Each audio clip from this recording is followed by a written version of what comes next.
Hey, am I on? Testing. Hey, everybody. Happy Super Bowl Sunday, February 13th, 2022. Now, I'm not picking sides or anything. Just saying that right up front. I'm so subtle, aren't I? Okay, so first off, Leslie the Little Plazic, that's me. Zazoo Plazz. And, oops. Oh, wait, hold on. I have become unclipped. All right, here we go. All right, is that better? Yeah, first off, I'm not taking sides. Super Bowl 56, and I am 56. So this is like in 1966, when I was an infant. I was like 3 months old, was my first Super Bowl. I don't even know who played that year, you know. And my parents, like I say in my book, The Audacious Adventures of Zazoo Plazz, part-time superhero, full-time mom. Oh, I should get a short nickname for my book. My lips are frozen. Like I said, my parents weren't really spectator sport or even participatory sport people. So I didn't grow up in a house with I grew up in a house where, maybe we'd go to somebody else's house, like my Uncle Mo. He'd have great parties, and he was a football fan. He was into it. My grandfather, my mom's dad, Pipe, was big time into sports. He loved sports. Football was, I think, probably, he was a fish. He liked fishing. He liked anything to do with water. But the Super Bowl was a big deal. And for my family, my little family, when I was growing up, it was more about the food. My mom would make special snacks, and we had people over. But when I got out on my own, I liked to throw parties and have friends, and I get into it. I had this one boyfriend who was like a cancer. I'll never forget. He used to come around, and he was like my winter boyfriend for a couple years in the early 90s before I met my husband. He'd come around, like Christmas time, and stay till about March, and then he'd take off. So we'd watch the Winter Olympics together. We'd watch the Super Bowl, and he'd be like, "Well, you have to root for the same team that I'm rooting for." I said, "Why the hell should I have to do that? Is this a term? This is a condition of the relationship, that I have to root for the same team as you? No way." I'm channeling Kramer and Seinfeld. No way, right? No.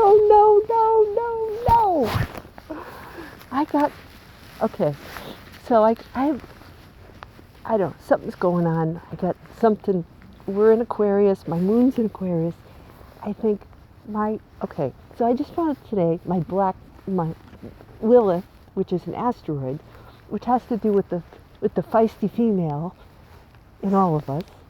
It's conjunct my moon, which means I am very intuitive, and I'm very feisty, and that's why I have trouble in relationships with possessive guys.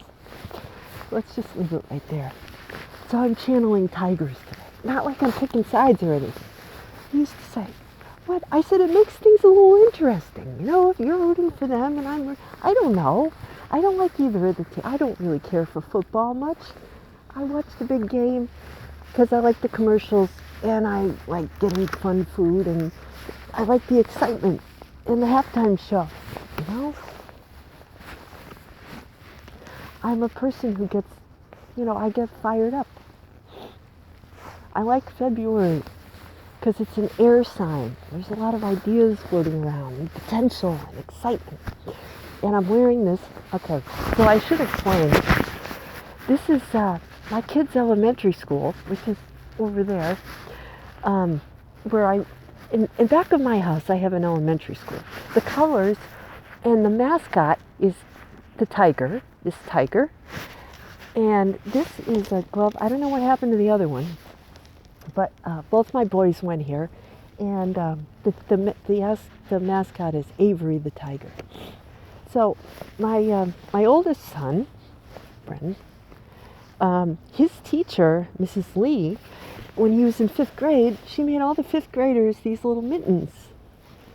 You know, aren't they nice? She knitted these for like her whole class, like 30 5th graders. And I was looking for the other one. I couldn't find it. But he loved these. He loved being, that these are the school colors, and they just happen to be the Bengals colors. But I'm not saying I'm rooting for them or anything. Because the Rams, it's funny, like I have a son my younger son is in Aries. And he's going to a school, and the colors are blue and yellow, the same as the Rams, right? And I like LA. So, and I don't really come from Cincinnati, or is it Cincinnati? Yeah. Oh, it's like WKRP, right? That show we watched when I was growing up. WKRP in Cincinnati. You know the one. So anyway, I just like these colors, and but I have to say, my mom was born in 1938, which was the year of the tiger, and she was a tiger. She was, and it's funny, when my parents were dating in the 50s, late 50s, they got married in 59, my dad had given her a stuffed tiger, and it was kind of coiled, his legs were coiled around in like a circular shape, and he had these magnificent green eyes. And, when I was growing up, it was in my bedroom, always hanging around on a shelf, or I had a table, and underneath the table was the tiger crouching there. I also had a dog with floppy ears called Morgan. And that's my youngest son's girlfriend's name. So Morgan was a basset hound, floppy ears, and kind of one of those dogs. But he was friendly. And so this tiger, I don't even know what I had a name for him. Stanley or something? I'm getting Stanley, I don't know. But it was like my dad gave it to my mom sort of when they were, dating. It was a love, like a Valentine's gift, Since it is Valentine's Day tomorrow, I thought I'd weave this in a little bit. And I never knew that she was born the year of the tiger. He was born the year before that, so that was the year of the ox. And so he's a bull ox, stubborn as anything. Anyway, so I'm seeing kind of things tying together here. Not that I'm into sports prognostication or betting or anything, but I'm thinking, okay, you're the tiger. And of course that song, it's so cliched, but you're going to hear it. The Eye of the Tiger, 1982, Survivor. Awesome song. They played that at my kid's 5th grade, graduation ceremony. Cute. It was from Rocky 3. And I looked it up on the, internet. It said that Another One Bites the Dust was going to be the song, but this Eye of the Tiger went out over Queen. And, it stayed #1 for like 6 weeks in 1982. And then it was Olivia Newton-John's song Physical was in there too. It was my junior year in high school. 82, yeah. So I've been thinking a lot about 1982 lately. The friends I knew back then. And I've been cleaning out papers. And it's dangerous when you start cleaning out papers and really looking at them. That's when stuff starts happening. If you really start paying attention to your life, that's when you notice things. So, anyway, and the other tiger thing I wanted to mention. Before my oldest son was born, my husband and I took a trip out to Las Vegas in 2000 in May. And we went to the Mirage. We stayed at the Mirage. No, we stayed at the Luxor, which was the pyramid, the Egyptian hotel, which was cool. It had an Otis elevator that went up the side of the pyramid outside, It was so cool. And one of the shows we were lucky to see, we saw Cirque du Soleil, which was all about water, which is great because both of us are water people, and so we like that. Kind of ties into the colors. We were thinking of painting the laundry room, which is the same blues that are in my son's room in the northwest corner. And anyway, the other show we went to see was at the Mirage. And if you've seen the movie National Lampoon's, Vegas Vacation with Chevy Chase, in that movie, they're at the Mirage. It's funny, out in the desert. Ties into the scriptures today. Like the barren tree out in the desert. If you don't, without trusting God, we're like in the middle of the barren desert. In contrast to like an evergreen, like one of these trees here, in the forest that is always green all year round, connected to source, to God, Spirit, ever thriving, ever changing. Right? So anyway, the Mirage. Well, what a name for a place in the middle of the desert, right? Where you can see amazing things that you don't know are true or not. We saw Siegfried and Roy perform. Now, if you don't know Siegfried and Roy, their act was they're illusionists, they're magicians, sort of. You wouldn't want to call them magicians. They were more spectacular than anything I'd ever seen before. And part of their act was the tiger. They'd bring tigers out, and I think that's how one of them. I always forget which one it is, but one of them was they lived with the tigers and they got attacked by one. And I don't want to say which one it was. I forget. But they, when I think of tigers, I think of Siegfried and Roy. And we were this close to the stage. They had us sitting at tables, which were perpendicular. So there was a catwalk, literally a catwalk, that went out like this, and then came out. It was like a T shape. And they came out, and they're walking with the tigers, and the tigers are going through fire and hoops and all kinds of things, and I'm sitting there going, like this part, like my husband and I are like, oh God.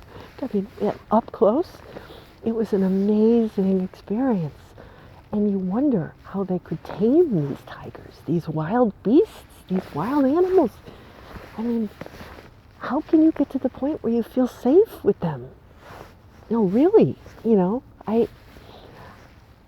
I was enthralled, mesmerized, and I have that same feeling right now. I have that feeling of breathless excitement, the unknown. And it's just started snowing again. It's beautiful out here in the woods. But it's that thrill, right, that they talk about in the song, the thrill of the rival, of the fight, that, the hour before. I'm filming this at like 5 in the afternoon. Super Bowl starts in an hour. Everybody's like, no matter who wins, right? It doesn't matter. It doesn't matter because what counts is the fight. And what it is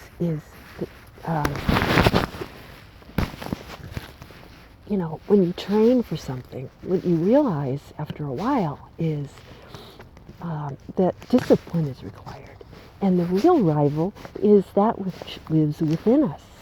It's not your opponent. Really, what your opponent is there to do is to give you a backdrop, a mirror for yourself. What am I fighting? Who am I fighting? What I'm fighting is that aspect of myself that, needs conquering. In facing an opponent in an athletic match. In the Olympics, which are also going on now in Beijing, There's some amazing, my kids' age, the athletes are my kids' age. They're like 18, 21, 22. They're amazing. They do like quadruple twists and flips and all kinds of backwards, I could never do that, even when I was a little kid. I was, not gifted in that particular area. But I was always amazed by people who could do those things with their bodies, rise up to the challenge of, not beating so-and-so, not beating so-and-so. These kids are great. The greatness comes from being better than you were yesterday, right? The challenge is immaterial. The contest is immaterial, really. It's an opportunity for you to push yourself to be a better person. And it doesn't have to be on the world stage. It could be just, I want to do a better video than I did last week. I want to delve those depths within myself, that the things that my whole life I've wondered about, I want to plumb those depths. I want to, find out those mysteries. And if I'm always out there trying to, chase the next thing that somebody puts out there, I'm no better than, than a robot or that barren tree in the desert, right? Right? When you're connected to God, and it doesn't matter what religion, right? It's connected to that source. It's like a source of water that quenches that thirst for knowledge, for self-knowledge, for knowledge of the universe, for knowledge of, the things that each person has come to find out about. And that's not the same as that person or that person or that person. Some guy buying his snacks at the store. Who cares? That doesn't matter. We're all travelers, we're all nomads. Traveling this, we're on this earth plane to have an experience. This is what we're here for. This is the eye of the tiger moment, right? What are you here for? What's your fight? It's very exciting. But on the other hand, if you get too wrapped up in the illusion of,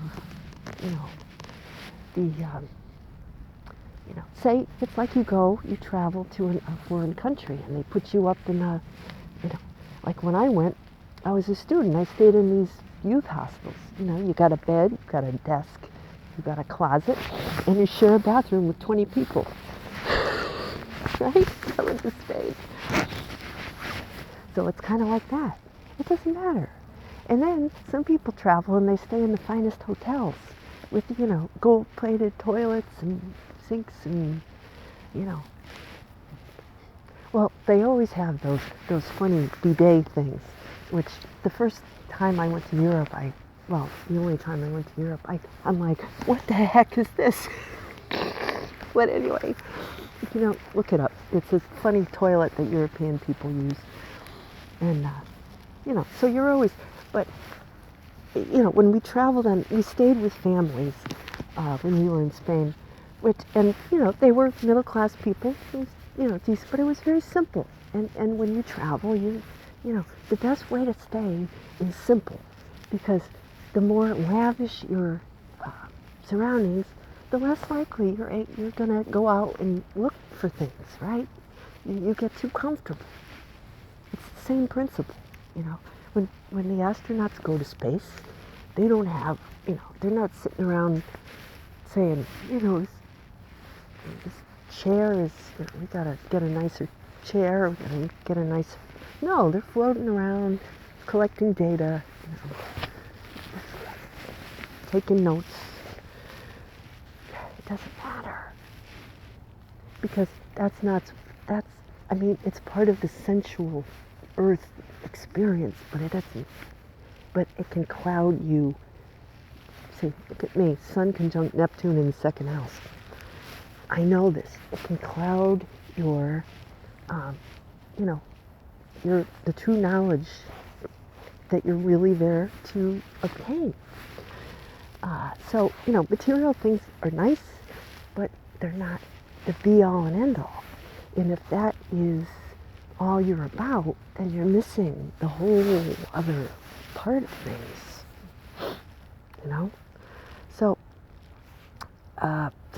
today's reading was the Beatitudes, and I have for those of you who might not have watched them before, I bounce off of the scriptures because I have a Catholic upbringing, and I'm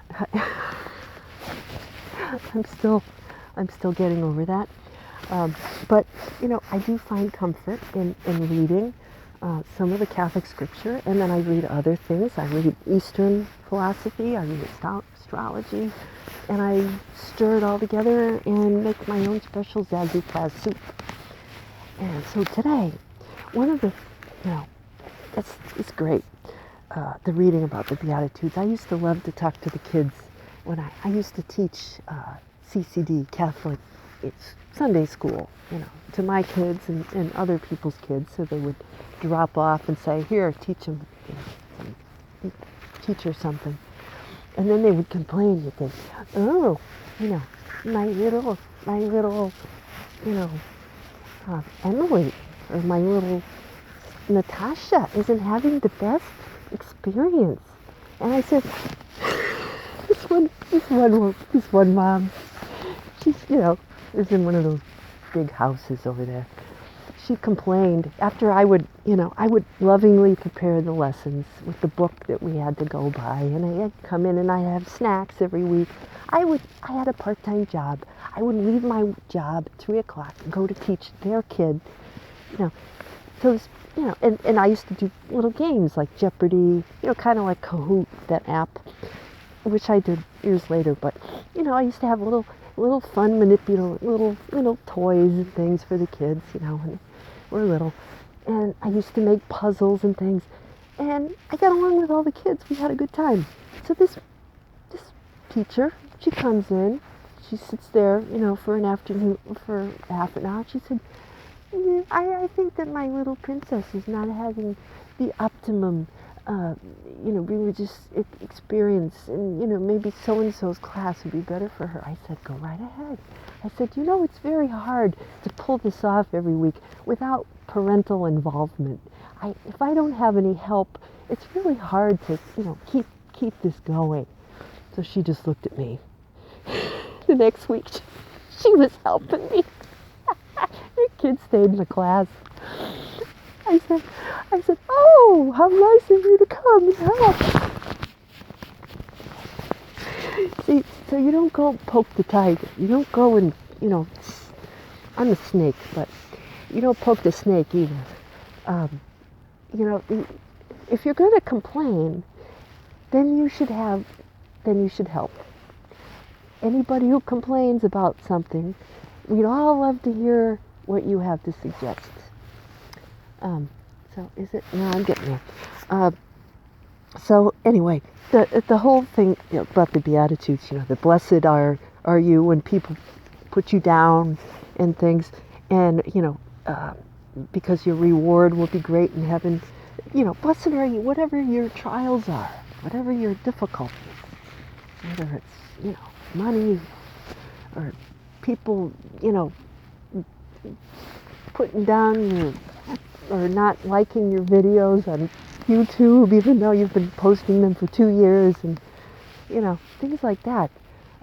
People putting down your CCD teaching skills, and I figured the thing that kept me going all that time when I was teaching CCD is I said, okay, I love this reading because I always had people, kids who didn't want to learn, kids who are like, I don't want to be here. Then you had those little stinkers, those little boys who would be like, I had this one, I sent him down, there was this woman, Louise, the best the best CCD coordinator in the world. She ran a tight ship. She was the one who would, meet with all of us CCD teachers and, support us and give us things. She said, if you ever get any trouble for any of those kids, you come let me know.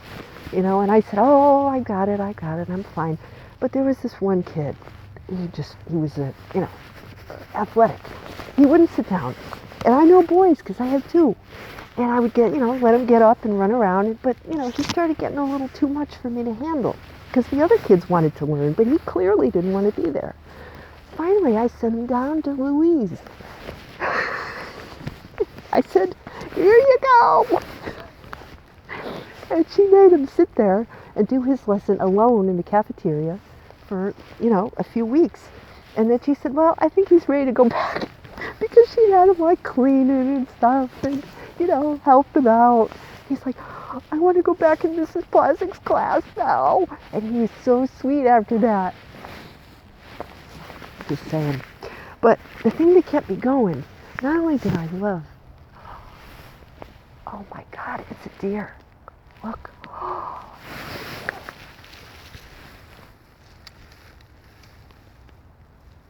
Hi.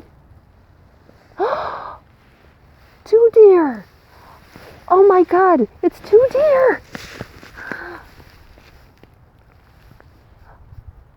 Oh my God, did you see that? Did you see that? 2 deer. 2 deer just came and looked right at me. Oh my God. This is the kind of thing that doesn't happen. You can't go looking for this. And then they just ran away. What was I saying? That was quite an experience. I'm just amazed. Okay, something's going on here. All right.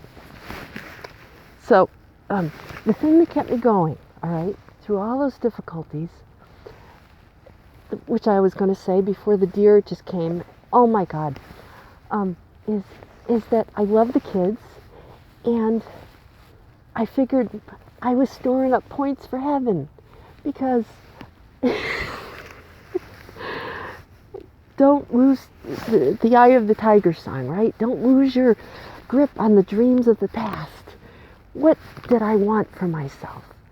You have to fight to keep those dreams. And I figured, okay, so the little stinker's giving me a problem.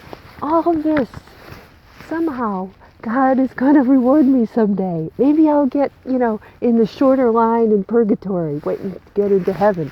Or maybe I'll be seeing deer and stuff. I said, I wasn't doing it, for the glory, right? I wasn't doing it just so everybody could say, oh, Mrs. Plaz's the best CCD teacher, and, let's give her. They had parties and stuff, I barely went. That's not why I was doing it. I did it for the thrill of just doing it, of knowledge, of imparting to the kids and seeing their eyes light up with the knowledge of God, the knowledge of themselves, just knowledge. So this week, this is all relevant because I became aware today my kid is switching colleges, and he might go to my alma mater. It's the University of Connecticut, and I became aware of the job. It is kind of like the person, who took Janet, my friend, who took us to Spain. It's the kind of job where you take, you're coordinating the program for global studies.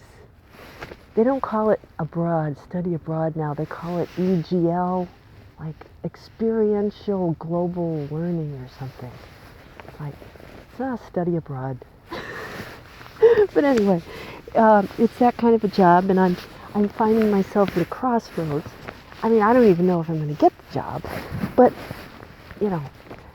working at a research university, which is like 20 minutes away from here, And then my husband said, maybe you can, get a place out there and a kid can live with you while he's going there, and maybe I'll get I said, oh, don't go there. He's like, Mom, do I get a discount on my tuition? Like, just, la, la, la, la, la, la.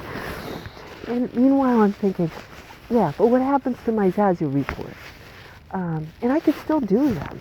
I guess, it would enrich my life in many ways. And I do have a lot to offer, So there would be lots of travel, which yay. So we'll see. I'm going to take the deer showing up as kind of like a good sign. Two deer. I'll have to think about it. That was such a thrill.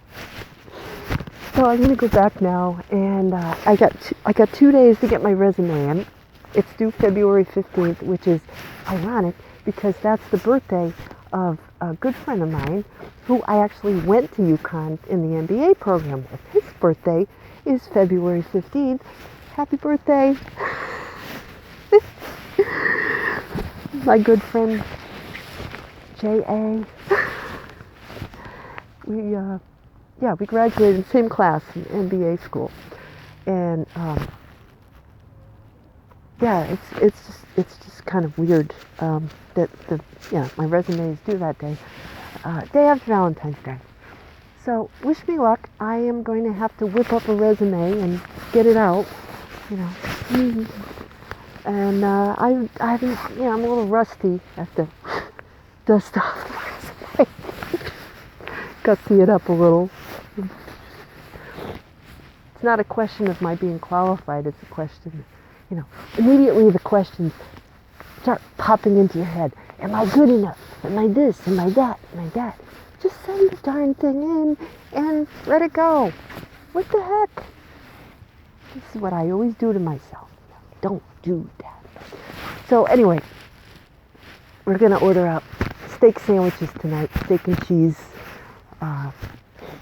from the sandwich place. And I got some chips, reduced fat chips. And, enjoy the game. And tomorrow's Valentine's Day, so we'll exchange our gifts. And I'll be working on my resume. So anyway, enjoy the game. Happy Valentine's Day. Much love to you. Much love. Whoever wins. Much light, much love. Take care. Have a great week. Zazoo Plazz out.